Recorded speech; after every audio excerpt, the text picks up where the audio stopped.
Let's get back to the Ultimate Warrior, though. You guys did a really great job building this up here. If you think back to kind of how this all started, Macho Man attacks the Ultimate Warrior on main event, and then Sherri appears at the Royal Rumble during an interview segment with the Warrior and begs for a title shot for Macho Man. Later in the night, she distracts the Macho Man, or she distracts the Warrior, and Macho Man sneak attacks him during his match with Sergeant Slaughter. A few minutes later, back when they're, back ringside, Macho Man really lays it in with a scepter shot on the head of the Warrior, allowing Slaughter to get the pin and become the world champion. And so they start to promote this as the first time ever for a career-ending match in the WWF. Do you remember a career match prior to this in the WWF, or is this just the first big-time one on pay-per-view? Not that I remember. It was the first one on big time pay-per-view, that's for sure. So who pitches this idea? Do you remember? Well, Randy was, looking to take some time off. He's fresh on a broken thumb here. I don't know if you remember that, but he had just broken his thumb. He's got 2 pins in there. I don't recall that, but Randy was definitely looking for some time off and to take a break, and he had been running hard.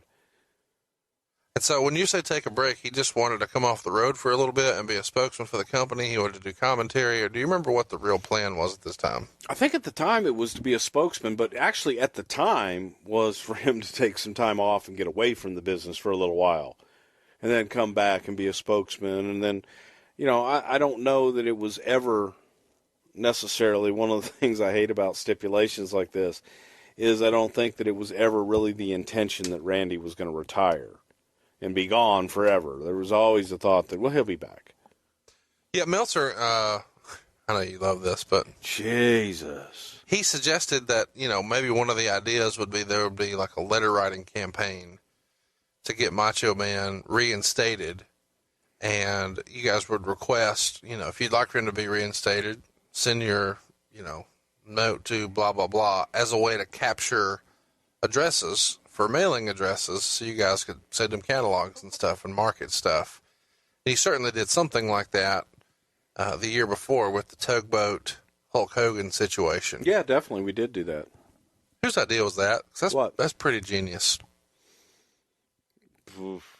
I would imagine probably Vince's. I don't know. That's a really, really great idea. Bob Collins, Vince, I don't know.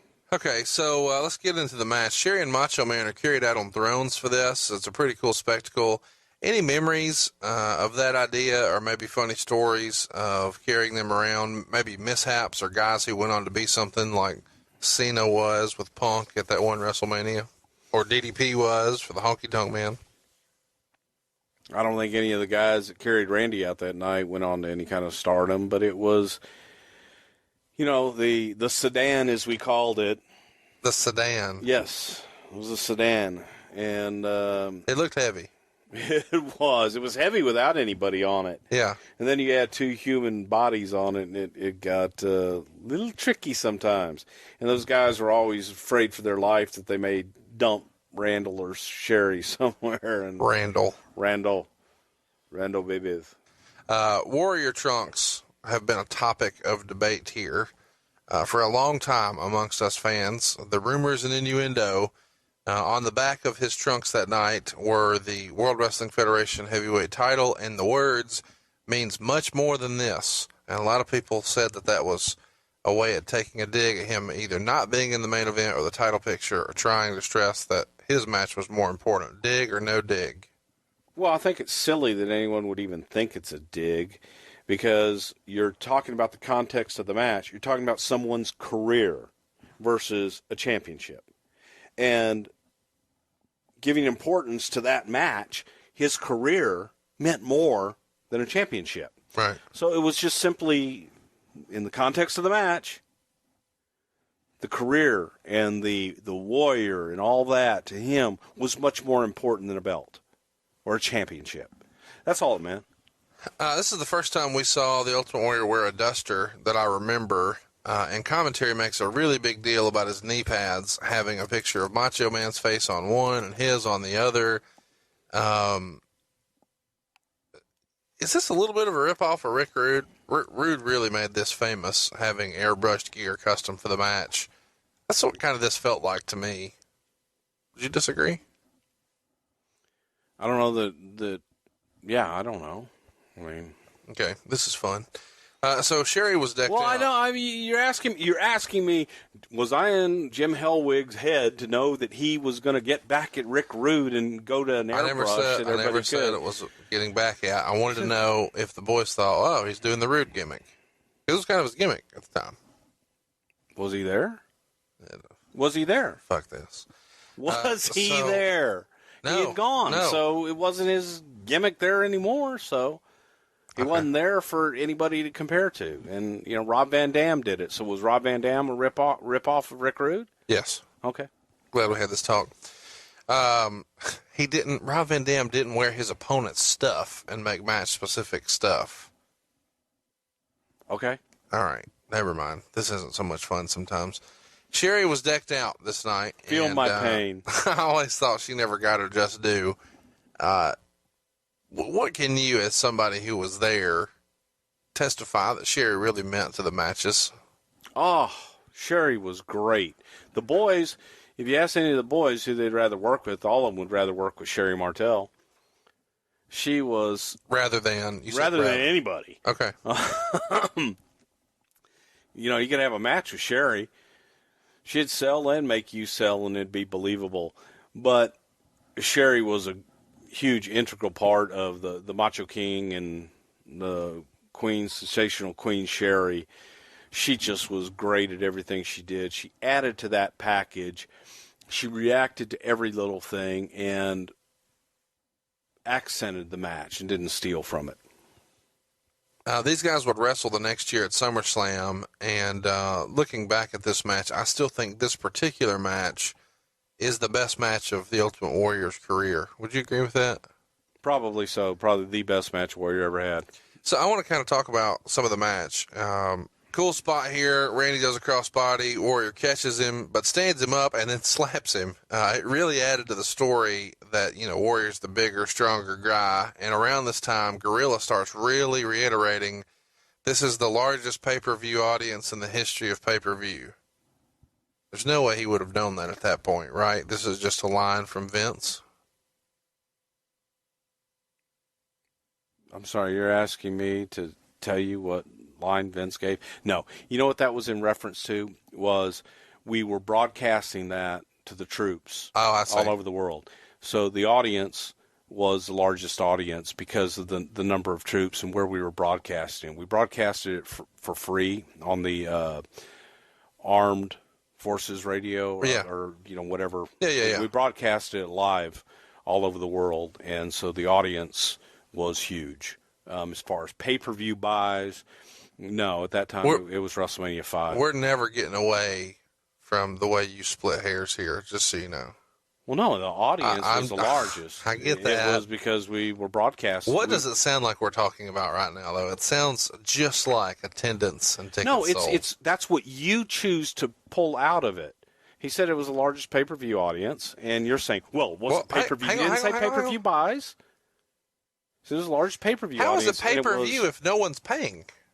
Because that's what we referred to them as. So that's how we referred to the events. It's a pay-per-view event. Okay.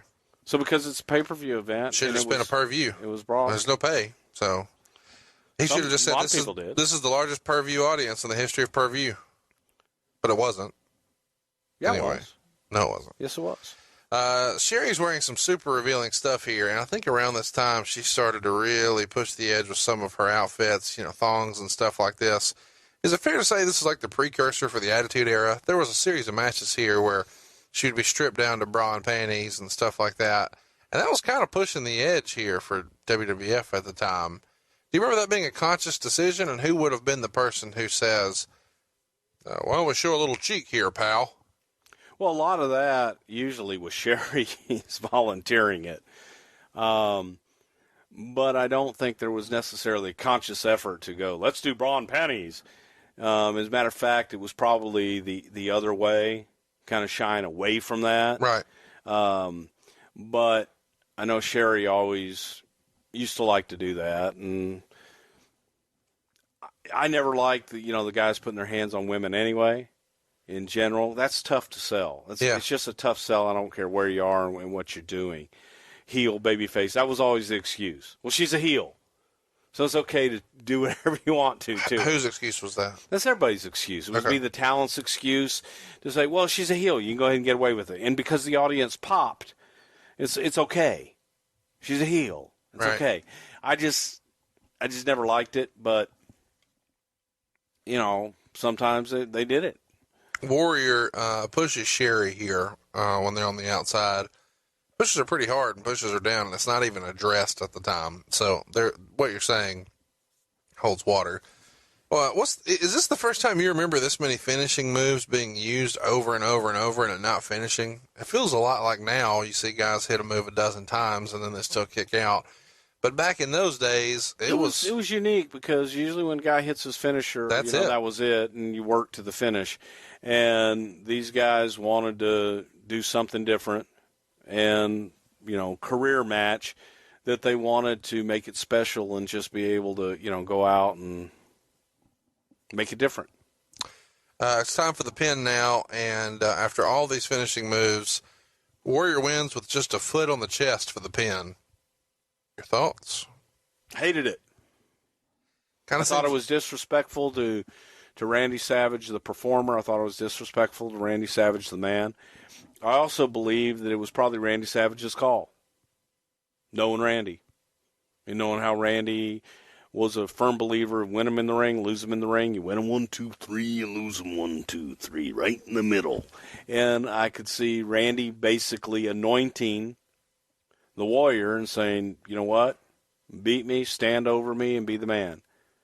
Because Randy knew what was coming afterwards, so it was simply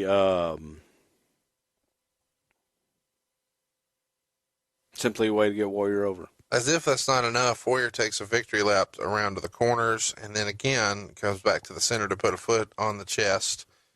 This time posing with the duster on. It just seems a little disrespectful to not only pin him with one foot, but to make a victory lap, throw your shit on, and then do it again. Well, it is, to me. And I think that the talent at the time, here I am defending Warrior, I think the talent at the time, everybody knew what was going to happen next and felt that Randy was going to have his moment at the end. So get your moment now and then move on, and Randy gets his moment at the end. And it did work. It did. It did work. But as you and I watched it, I even told you that when we were watching it, I thought that was, it rubbed me wrong. I knew what was going to happen.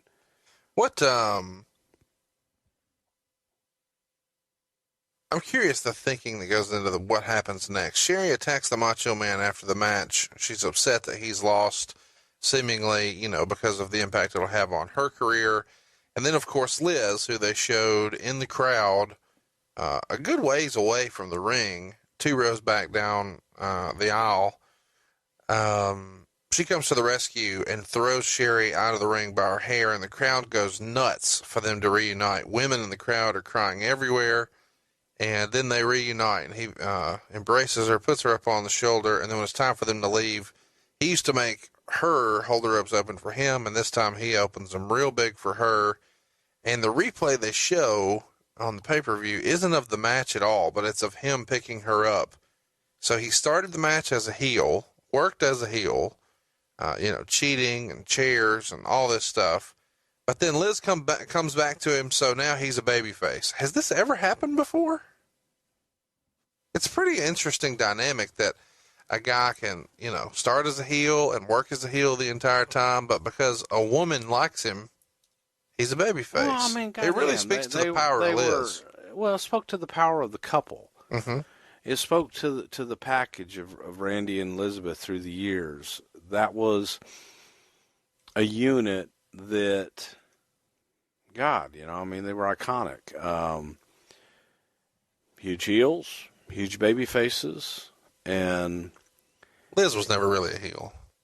No, but she managed Randy as a heel, and as a package they were heels.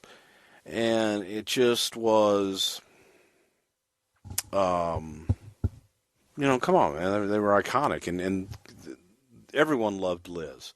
She said even as a heel they loved Liz. And it was a way to bring them back together. And what people don't know is how devoted Randy Savage was to the business and to the angle when he and Liz split on camera. Randy and Liz in real life were married and got a separation, a legal separation. Wow. So that if anybody, would say, oh, well, they're really married. No, they're not. That was Randy's dedication to his art and everything that he did. And Jesus Christ, why we got to do this shit? Last week we were talking about Eddie and stuff, and I told you, and I apologize, folks. The visual of Randy and Liz and Sherri all in the ring together, throw Warrior in there, and they're all gone now, was powerful. And it's even more powerful now when you sit there and you watch that and you see them, and knowing how much Randy loved Liz and vice versa, that to watch that, and you're talking about people crying, man, I cried that night, when it happened. It was a work. It was a beautiful story, but it was also those two coming back together, and it was a beautiful story. And it was what it was, but it worked. And onward and upward. What do you think made Liz so special? There's never really been a character like her since. She's quiet, classy. Didn't have to say a lot, didn't say a lot. And she was a beautiful woman, but she also was like that girl next door. So I think she was really relatable and easy to like.